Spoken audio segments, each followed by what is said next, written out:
सांगलीतील उत्तम मोहिते हत्येप्रकरणी सांगली पोलिसांकडून संशयित आरोपींची धिंड काढण्यात आली। शहरातल्या इंदिरानगर गारपीर चौक परिसरामध्ये पोलिसांकडून संशयित आरोपी गणेश मोरे सह टोळीची धिंड काढत दहशत मोडून काढली आहे। 3 दिवसांपूर्वी दलित महासंघाचे अध्यक्ष उत्तम मोहिते यांची निर्घृणपणे हत्या करण्यात आली होती।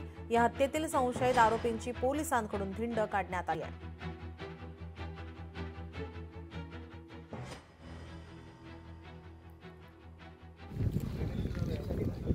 सांगली शहर पोलीस स्टेशनकडील गुन्हा रजिस्टर नंबर 592/25 103-1 109-1 व इतर या गुन्ह्यातील आरोपी नामे गणेश मोरे, योगेश उर्फ अभिजित शिंदे, सतीश लोखंडे यांची आज तपासी अधिकारी उपविभागीय पोलीस अधिकारी गिल्डा सर यांच्या मार्गदर्शनाखाली गरजडती पंचनामा करण्यात आला व गुन्ह्याचा पुढील तपास चालू आहे। शाही मराठी ऐका, पहा, जागरूक रहा।